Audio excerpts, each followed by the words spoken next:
Кечеөнү тиги чүйдөн бир врачка бар да. Чүй эми анан ошону Исаев бар го, Исаев. Анан Каныбек Иманалиев беле? Каныбек Иманалиев баягы Карабенге келип жүрчү го бир депутат.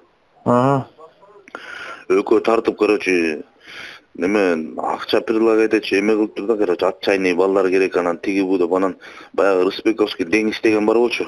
Сокулук айылык. Ошого 4 миллион бериптир.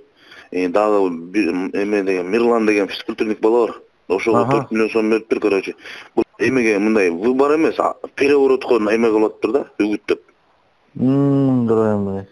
Только бул тиги айтыптыр, биз бирок бүт чүйпүйдү баарын колго алдык, биз уттурабыз, бирок переворот кылабыз дептир. Анан эме ош жака 25 миллион бериптир ошо эмегечи. 25 миллион ош жака келиптир.